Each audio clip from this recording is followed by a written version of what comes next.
Evet efendim, çekimlerimize, yayınımıza devam ediyoruz. Yine Türk dünyasının önemli isimlerinden, önemli bilim insanlarından, akademisyenlerinden birisiyle birlikteyiz. Kendisi Nahçıvan'dan geldi, bugün Çıldır'a, Türkiye'ye. Güzel bir etkinlik var. Neydi etkinliğimiz? İkinci Uluslararası Aşıklar, Ozanlar, Kamlar Bilgi Şöleni. Birincisi geçen yıl yapılmıştı, ikincisini bu yıl yapıyor, ikincisi bu yıl yapılıyor. Siz geçen yıl var mıydınız hocam? Bizim heyet vardı. Heyetiniz vardı, siz yoktunuz. Siz ilk kez katılıyorsunuz bu programa. Öncelikle hoş geldiniz diyelim. Kiminle birlikteyiz? Nahçıvan Devlet Üniversitesi Rektörü Profesör Doktor Elbrus İsayer'le birlikteyiz. Hocam, burada bulunma amacımızı kısaca bir özetleyelim. Niçin buradasınız? Ne yapıyorsunuz? Neler yapacaksınız? Konuşma alanları neler olacak? Çünkü bu bilimsel bir sempozyum, bir çalışma değil mi? Evet, öncelikle ben sizi ve bütün seyircileri salamlayıram ve böyle bir önemli mövzuda diyalog üçün təşəkkürümü bildirirəm. Ona görə ki, biz bugün və sabah Çıldırda çox önəmli bir tədbirin şahidi olacağıq. Bu tədbir sizin də qeyd etdiyiniz kimi ikinci Uluslararası Aşıqlar, Ozanlar və Kamlar Bilgi Şölənidir. Və bu bilgi şöləni çərçivəsində biz həm aşıq ədəbiyyatı ilə maraqlanan, aşıq sənəti ilə məşğul olan bütün qardaş ölkələrin alimlərini, tədqiqatçılarını, burada məruzələrini dinləyəcəyik. Bu tədbirin təşkilində iştirak edən Əbraham Universitetinin, o cümlədən digər Kültür Spor Bakanlığının, Turizm Bakanlığının dəstəyi ilə baş tutan bu tədbirdə biz praktik hissədə biz aşıqlarımızı görəcəyik, sazın və sözün sehrini görəcəyik və aşıq sənətinin bizim qədim mədəniyyətimizdə tutduğu yeri görəcəyik. Mən proqramla tanış olmuşam, çox maraqlı məruzələr var. Ümid edirəm ki, ötən il olduğu kimi bu ildə bu bilgi şöləni öz amacına ulaşacaq. Amac təbii ki, buradakı amac biraz fərqli amacdır. Buradan çıxan nəticələr sənayeyə getməyəcək. Buradan çıxan nəticələr hansısa ekonomiyə toxunmayacaq. Buradan çıxan sonuçlar bizim gələcək nəsillərin öz milli dəyərlərinə, öz kültürünə sahiblənməyi sonuçlayacaq. Onun nəticəsi olacaq ki, gənclər və bilim insanları öz mədəniyyətlərini bir daha bir araya gətirib, nə qədər qədim, nə qədər köklü bir mədəniyyətdə sahib olan türk xalqlarının varlığını hiss edəcəklər. Bu bizim şifahi abidəmizdir. Aşıq sənəti bizim şifahi abidəmizdir. Aşıq sənətinin tarixi çox qədimdir. Dədə Qorqud dastanlarının üzü bu tərəfə aşıqlıq, aşiqlik, sözə aşiqlikdir, vətənə aşiqlikdir, dostluğa sədaqətdir, insanlara hörmətdir. Yəni bu aşiqlik, aşıqlıq anlamının altında bütün insani dəyərlər toplanır. Məhz buna görə də intibah şünaslar, Rönesans tədqiqatçıları aşıq ədəbiyyatını, bir sıra Rönesans tədqiqatçıları aşıq ədəbiyyatını millətlərin intibahının ən mühüm göstəricisi kimi qəbul edirlər. Çünki aşıq ədəbiyyatı humanist ədəbiyyatdır. İnsanı fokuslanır, insanı kamilləşdirir. İnsanın əbədi olaraq hər şeyin fövqündə, üstündə dayandığını sonuçta qeyd edən bir sənət nümunəsidir. Təbii ki, bu tarixdə bizim dağ başında köylərimizdən şəhər mərkəzinə qədər hər kəsin sevə biləcəyi, dinləyə biləcəyi, hər kəsin ruhunu oxşayan bir sənət növüdür. Aşıq ədəbiyyatı, aşıq sənəti ümumilikdə türk xalqlarının qəlbindən qopan, həm o aşıq sənətinin müqəddəs səsi olan sazın sehirli səsi ilə bizim babalarımız, dədələrimiz öz sözlərini, öz öğütlərini, öz nəsiyyətlərini bugünkü nəsillərə ötürüblər. Şifahi ədəbiyyatda, müəllim-şagird tandemində, müəllim-şagird münasibətlərində bu öyrədilibdir. Çox təəssüflər olsun ki, uzun müddət bu müəllim-şagird tandemində aşıq sənətinin yaşadılmasını biz bir ara unutduq və bu aşıq ədəbiyyatı, aşıq sənəti sanki bizə bir nostalji bir hiss təsiri bağışladı. Amma çox şadıq ki, indi biz aşıq sənətindəki bu sistemi yenidən qurmağa başladıq. Müəllim-şagird kontekstində aşıq ədəbiyyatı inkişaf eləməlidir, aşıq sənəti inkişaf eləməlidir. Naxçıvan Dövlət Universitetində biz keçən ildən etibarən aşıq sənəti bölümü açdıq. Yeni açdıq. Yeni açdıq. Aşıq sənəti... Tam da onu soracaktım. Naxçıvan Üniversitesi'nde sizin önemli farklı çalışmalarınız vardı. Nelerdir bunlar? Bir geniş anlatım yapalım burada. Buyurun. Evet, bizim üniversitemizde biliyorsunuz konservatoriya var ve müzik kolejimiz var. Her iki kuruluşda bizim bütün aletlerle, bütün musiki növlərlə yanaşı aşıq sənətində inkişafı həmişə diqqətdə saxlanılır. Ona görə də biz ötən ildən bizim konservatuarın tərkibində aşıq sənəti bölümünü açmışıq və deyim ki, gənclər çox böyük həvəslə bu bölümə gəlirlər və çalışırlar. Hazırda bu gənclərin 20-yə yaxın bizim gəncimiz Bayburtda keçirlər, Dədə Qorqud şöləninə qatılıblar, orada təmsil edirlər Azərbaycanımızı. Və bizim müzik kolejimizdə də aşıq sinifləri var. Orada bizim daha deməli universitetə qədər olan bölümlərimizdə aşıq sənətindən maraqlanan bizim gənclərimiz, gələcək deməli bizim böyük aşıqlarımız orada təhsil alırlar. Əlbəttə ki, bunun üçün biz yıl içərisində çeşitli aktivitələrlə bu aşıq sənətini həm də ictimaiyyətin içərisində populyarlığını artırmağa çalışırıq. Bunun üçün konsertlər düzənlənir. Bunun üçün bizim bütün dövlət tədbirləri, universitet tədbirlərində mütləqa aşıqların, saz sənətinin orada iştirakı təmin olunur. Ümumilikdə düşünürəm ki, bu akademik təhsil olmaqla yanaşı, həm də bütövlükdə bizim milli mədəniyyətimizi, ədəbiyyatımızı, tariximizi təbliğ eləməyin, gənclər arasında yaymağın ən gözəl yoludur. Bilirsiniz ki, saz həmişə müqəddəs alətdir bizim üçün. Heç bir alət saz qədər bizim üçün doğma, əziz və müqəddəs deyil.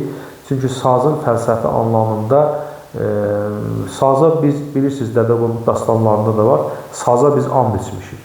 Saza and vermişik. Saz elə bir qopuz, saz elə bir alətdir ki, o evlərə xeyir-bərəkət gətirib, o evlərə böyüyə hörmət gətirib, o savaşları durdurub, o savaşların önünə keçib və aşıq sənəti ilə bilirsiniz ki, bizim ordumuzun da önündə hər zaman saz olubdur. Qılıncla bərabər saz da əlimizdə olub. Yəni bizi fərqləndirən cəhət odur ki, bizim qələmimiz, sazımız, silahımız eyni zamanda əlimizdə olubdur. Türk kültürünün özəlliyi bundan ibarətdir. Aşıq şenlik de öyle işte. Evet. Sazıyla direniyor. Evet, aşıq şenlik sizin Çıldır bölgəsinin getirdiyi böyük bir aşıq sözü ilə bəzən qılıncların, topların, silahların aşamayacağı sədləri bir sözlə aşa bilər və söz demək də hər insana nəsib olmur. Sözü qüdrətli demək, sözü kəsərli demək üçün də aşıq şənlik kimi və ona aşıq Ələsgər kimi bizim ulu aşıqlarımız kimi böyük söz ustadlarına bizim cəmiyyətimizin həmişə ehtiyacı olur. Və şükürlər olsun Allaha ki, bizim cəmiyyətimizin içindən bu cür ulu insanlar çıxıblar, onlar cəmiyyətimizi aydınladıblar, onlar cəmiyyətimizə ağsaqqallıq ediblər və insanlarımızın da onların öyüd nəsihəti ilə faydalanmışdır. Aşıqlar dastanlarımızı qoruyublar, aşıqlar dastan yaradıcılığını inkişaf elətdiriblər. Dünyada Manasla bir bağı var mı? Təbii ki var. Yəni bunlar eyni kültürün, eyni mədəniyyətin bir hissələridir. Yəni bu ola bilməz ki, burada hansısa element. Siz baxsaz Türk kültüründəki dastanların hepsi həmən-həmən müxtəlif boylarda bir-birinin təkrarıdır, bir-birinə yaxın boylardır. Ona görə ki, söhbət eyni qövmdən, eyni tayfadan, eyni kültürdən gedir. Ona görə də bu dastan yaradıcılığını qorumaq üçün də dünyada az xalqlar tanınar ki, onlar sözü musiqi ilə desinlər. Yəni sözü musiqi ilə demək mədəniyyəti də aşıqlıq səbəbində. Yəni aşiq özü söz xiridarıdır. O sözü də rəngləndirən musiqi sazdır. Yəni aşiq filosofdur. Aşiq dövrünün fəlsəfəçisidir, dövrün ən böyük müdrik insanıdır. Onu dinləndirən, onun sözünü ahəng verənsə onun ən güclü silahı olan sazıdır. Və saz, söz, sənəti türk kültürünün ən gözəl simvollarıdır. Və bəzən biz gənclər də başa düşür ki, bu saz sadəcə ifa üçündür, qətiyyən belə deyil. Saz sözü demək üçündür və heç təsadüfi deyil ki, türk kültüründə və mənim mənsub olduğum Azərbaycan mədəniyyətində insanların ürəyi dolu olanda deyir ki, bir saz olsaydı sözümü deyərdim. Yəni, sözüm çoxdur, sazım yoxdur. Ama sazım yok. Sazım yoxdur. Sazım olsaydı o da güzel deyərdim. Mən düşünürəm ki, bugünkü bu şölən, bu bilim toplantısı çox əhəmiyyətlidir, çox əhəmiyyətli bir bölgədədir. Zamanında bu bölgə Aşıqların yurdu olubdur və bu heç təsadüfi deyil ki, simvolik olaraq belə bir aşıqlar şöləni məhz üçün bir yer olaraq Çıldır seçilibdir. Çünki Çıldırın aşıqlıq sənəti ilə bağlı çox böyük təcrübəsi, ənənəsi vardır. Və bu işi təşəbbüs edənlərin hər birinə mən minnətdarlığımı bildirirəm. Yusuf Hocaya, Ramazan Hocaya, bu işə dəstək olan bütün qurumlara, TİKA Başkanlığına, Turizm Kültür Başkanlığına, Erdoğan Universiteti Rektörünə və bütün heyətinə və bu işdə əmək olan hər kəsə, bu müxtəlif türkçü cümhuriyyətlərdən buraya gəlmiş aydınlara, araşdırmaçılara öz təşəkkürümü bildirirəm ki, bizim əlimizdə olan ən güclü mədəniyyət hadisəsi olan aşıq sənətini, aşıq mədəniyyətini təbliğ eləmək, öyrənmək üçün bir araya gəliblər və biz də burada iştirak edirik. Birincisində də bizim universitetimizdən rektör yardımcımızın başkanlığında bir heyət qatılmışdı. Bugün biz iştirak edirik və bugün biz eyni zamanda Bayburtda olan Dədə Qorqud şölənlərinə də qatılmışıq.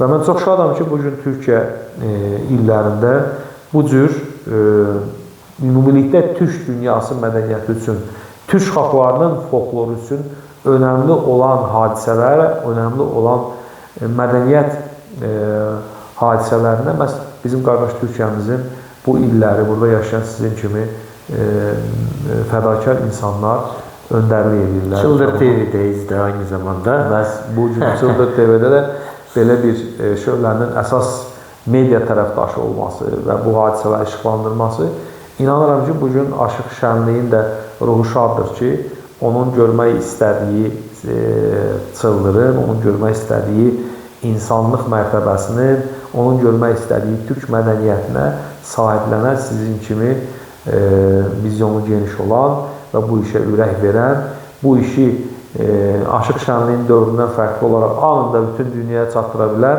bir televizyon var, internet televizyonu var. Siz bugün və sabah buradakı bütün söylənənləri və buradakı bütün və onları yayınlayacaqsınız. Bu sahədə media olaraq sizin üzərinizdə böyük bir məsuliyyət götürmüsünüz. Mən sizi təbrik edirəm. Sağ olun, və yarınki şölənin işinə də başarılar olurlar. Son olarak da şunu sorayım hocam, onunla da bitirelim. Bir de bu ortak alfabe konusu var. O konuda ne düşünüyorsunuz? Nahçıvan Üniversitesi'nin bu konudaki tavrı nedir? Ya da yaklaşımı nedir diyelim. Bilirsiniz ki, buradakı mövzu bütün türkçü cümhuriyyətlərinin cəmiyyətləri üçün aktual bir mövzudur. Yəni, hər kəs ortaq alfabedən danışır. Ortaq alfabenin olmasının ilərdə digər ortaq projelerin idarə olunmasındakı önəmi ilə bağlı, xüsusilə eğitim alanında, araşdırma alanında ortaq bir alfabenin olması bizim paylaşımlarımıza, bilgi paylaşımlarına böyük qatqıda buluna bilər. Hələlik bizim universitet olaraq belə bir xüsusi strateji bir planımız yoxdur. Təbii ki, bunu daha bu işlə ilgili olan, bu işin yasal tərəfləri ilə daha çox məşğul olan qurumların arasında aparılan danışıqlardır. Amma bir universitet olaraq, bir universitet araşdırması olaraq, universitet yönəticisi olaraq əlbəttə ki, biz ilərdə mütləq ortaq bir alfabemizin olmasını istərdik. Bu, türkçü cümhuriyyətləri akademik alanda da yaxınlaşmağına, öğrenci dəyişiminə, akademik dəyişimində, dəyişim proqramlarında daha bir iləri nöqtalara gəlməmizə, iləri nəticələr əldə etməmizə öz töhfəsini verə bilər. Biz onsuz da artıq indi Allah'a şükür türkçü cümhuriyyətlər Türk Dövlətləri Təşkilatının keçirdiyi tədbirlər çərçivəsində biz görürük ki, kifayət qədər tədbirlər var, kifayət qədər yaxınlaşmalar var, kifayət qədər bu Türk dövlətləri arasındakı mədəni, elmi əməkdaşlıqlar sürətli inkişaf edir. Biz hər sənə Orta Asiyadakı çeşitli universitetlərindən fərqli proqramlarda bir araya gəlirik. Fərqli proqramlarda şimdi ikili diplom proqramları, çalışmalar aparırıq, ortaq konferanslar, ortaq araşdırmalar. Əlbəttə ki, bu cür aktiv proqramlara qoşulduğumuz bir zamanda ortaq bir alfabenin olmasının da faydası olacağını düşünürük. Bu mütləqdir və buna inancımız sonsuzdur ki, necə ki, əski babalarımız, ulu əcdadlarımız bir alfabedə, bir ləhcədə, bir kültürdə yaşayıb, yaradıb və bugünkü dövrə qədər bunları bizi ötürüblər. Biz düşünürük ki, biz əlbəttə ki, gələcək zamanlara da ortaq alfabedə yaranmış yeni bir mədəniyyət nümunələrini daşıya biləcək. İnşallah. Peki. Çok teşekkür ediyorum hocam. Tekrar Türkiye'ye hoş geldiniz. Güzel bir sempozyum olacağını düşünüyoruz. İnşallah. Sağ olun, var olun. Sağ olun.